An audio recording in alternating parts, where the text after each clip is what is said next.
মার্কিন নৌ অবরোধের কঠোর জবাব দেওয়ার হুঁশিয়ারি দিল ইরান। গোপন তথ্য ফাঁস করায় মার্কিন সেনার বিরুদ্ধে মামলা। ইরান যুক্তরাষ্ট্র শান্তি আলোচনা নিয়ে অনিশ্চয়তা। এত শুনলেন সংবাদ শিরোনাম, এখন থাকছে বিস্তারিত। তার আগে আপনি কোথা থেকে ভিডিওটি দেখছেন সেটি কমেন্টে জানাবেন। ইরানি বন্দরগুলোতে মার্কিন নৌবাহিনীর অব্যাহত অবরোধের প্রেক্ষাপটে কঠোর সামরিক জবাব দেওয়ার হুঁশিয়ারি দিয়েছে তেহরান। ইরানের আধা সরকারি তাসনিম নিউজ এজেন্সির বরাতে জানা গেছে, দেশটির খাতাম আল আম্বিয়া সেন্ট্রাল মিলিটারি কমান্ড এক বিবৃতিতে সরাসরি মার্কিন সামরিক বাহিনীকে সতর্ক করেছে। বিবৃতিতে বলা হয়েছে, আমেরিকান সেনাবাহিনী যদি এই অঞ্চলে তাদের অবরোধ, দস্যুতা এবং জলদস্যুতা অব্যাহত রাখে, তবে তারা নিশ্চিতভাবেই শক্তিশালী ইরানি সশস্ত্র বাহিনীর পক্ষ থেকে কঠোর প্রতিক্রিয়ার সম্মুখীন হবে। উল্লেখ্য, প্রায় 2 সপ্তাহ আগে হরমুজ প্রণালী কার্যকরভাবে বন্ধ করার প্রতিক্রিয়ায় ডোনাল্ড ট্রাম্প এই নৌ অবরোধে ঘোষণা দিয়েছিলেন।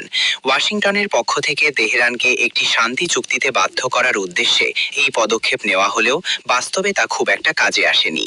বরং ইরানের কর্মকর্তারা সাফ জানিয়ে দিয়েছেন, এই অবৈধ অবরোধ প্রত্যাহার না করা পর্যন্ত তারা কোনোভাবেই আলোচনার টেবিলে বসবে না।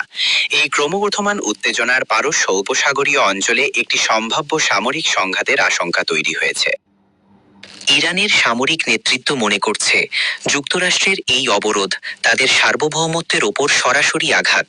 তেহরান বর্তমানে একদিকে যেমন কূটনৈতিক চাপ মোকাবিলার চেষ্টা করছে, অন্যদিকে যে কোনো মার্কিন আগ্রাসন রুখে দিতে তাদের নৌ ও বিমান বাহিনীকে উচ্চ সতর্কতায় রেখেছে। দুই দেশের মধ্যকার এই অনড় অবস্থান মধ্যপ্রাচ্যের জলসীমায় এক ভয়াবহ অস্থিতিশীল পরিস্থিতি সৃষ্টি করেছে। ভেনিজুয়েলার সাবেক প্রেসিডেন্ট নিকোলাস মাদুরোকে ধরতে পরিচালিত মার্কিন সামরিক অভিযানের গোপন তথ্য ব্যবহার করে অনলাইন পূর্বাভাস ভিত্তিক বাজিতে অংশ নেয়ার অভিযোগে এক মার্কিন সেনার বিরুদ্ধে মামলা হয়েছে। বৃহস্পতিবার 23শে এপ্রিল মার্কিন বিচার বিভাগ এ তথ্য জানিয়েছে। অভিযুক্ত সেনা সদস্য গ্যানন ক্যান ভ্যান ডাইক 38, নর্থ ক্যারোলাইনার ফায়েটভিলের বাসিন্দা। তার বিরুদ্ধে অভিযোগ, তিনি ওই গোপন তথ্য ব্যবহার করে অনলাইন প্ল্যাটফর্মে বাজি ধরে $4 লাখ বেশি আয় করেছেন। বিচার কর্মকর্তারা জানায়, ভ্যান ডাইক ওই অভিযানের পরিকল্পনা ও বাস্তবায়নের সাথে সরাসরি যুক্ত ছিলেন। তিনি ভেনিজুয়েলার রাজধানী কারাকাসে মার্কিন সেনা মোতায়েন এবং মাদুরোকে ক্ষমতাচ্যুত করার সম্ভাবনা নিয়ে বাজি ধরেন। চলতি বছরের 3 জানুয়ারি মার্কিন বাহিনী কারাকাসে হামলা চালায়। অভিযানে মাদুরো ও তার স্ত্রী সিলিয়া ফ্লোরেসকে গ্রেফতার করা হয়। পরে তাদের মাদক পাচারের অভিযোগে বিচারের মুখোমুখি করতে ভারপ্রাপ্ত অ্যাটর্নি জেনারেল টড ব্ল্যাঞ্চ এক বিবৃতিতে বলেন, দায়িত্ব পালনের জন্য সেনা সদস্যদের গোপন তথ্য জানানো হয়। ব্যক্তিগত আর্থিক লাভের জন্য সেই তথ্য ব্যবহার সম্পূর্ণ নিষিদ্ধ। সব অভিযোগে দোষী সাব্যস্ত হলে ভ্যান ডাইকের সর্বোচ্চ 50 বছর কারাদণ্ড হতে পারে। অভিযোগপত্রে ভ্যান ডাইকের বিরুদ্ধে একাধিক অভিযোগ আনা হয়েছে। এর মধ্যে রয়েছে ওয়্যার জালিয়াতি, অবৈধ আর্থিক লেনদেন এবং কমোডিটি এক্সচেঞ্জ আইন লঙ্ঘনের 3টি অভিযোগ। এর আগে চলতি বছর একই ধরনের ঘটনায় অনলাইন বাজির একটি প্ল্যাটফর্মে 6টি অ্যাকাউন্ট থেকে যুক্তরাষ্ট্র ইরানে হামলা চালাবে এমন পূর্বাভাস ধরে বাজি ধরে $12 লাখ লাভের অভিযোগও ওঠে। ওই ঘটনায় এখনো কাউকে গ্রেফতার করা হয়নি। তবে এতে হোয়াইট হাউস বা প্রেসিডেন্ট ট্রাম্পের সম্পৃক্ততার কোনো প্রমাণ। যুক্তরাষ্ট্র ও ইরানের মধ্যে চলমান সংঘাত নিরসনে শান্তি আলোচনার ভবিষ্যৎ নিয়ে অনিশ্চয়তা রয়ে গেছে। শনিবার 25শে এপ্রিল ব্রিটিশ সংবাদ মাধ্যম বিবিসির এক প্রতিবেদনে এ তথ্য উঠে এসেছে।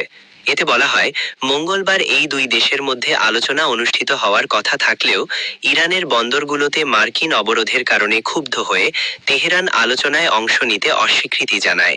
এই পরিস্থিতিতে পাকিস্তানের অনুরোধে যুদ্ধবিরতির মেয়াদ 2 সপ্তাহ বাড়িয়ে দেন মার্কিন প্রেসিডেন্ট ডোনাল্ড ট্রাম্প, যাতে চলমান সংঘাত অবসানে নিজস্ব পরিকল্পনা তৈরির জন্য আরও কিছুটা সময় পায় ইরান।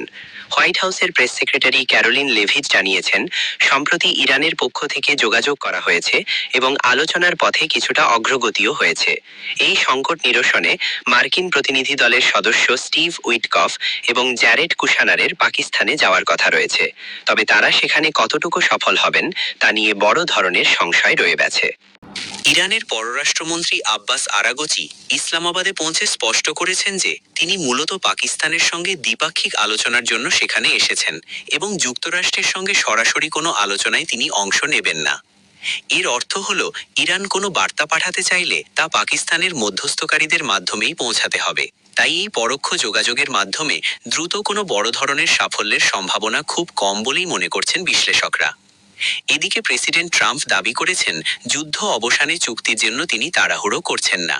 তবে জ্বালানি তেলের মূল্যবৃদ্ধি এবং নিজ দেশে তার জনপ্রিয়তা কমে যাওয়ার কারণে একটি চুক্তিতে পৌঁছাতে ট্রাম্পের উপর অভ্যন্তরীণ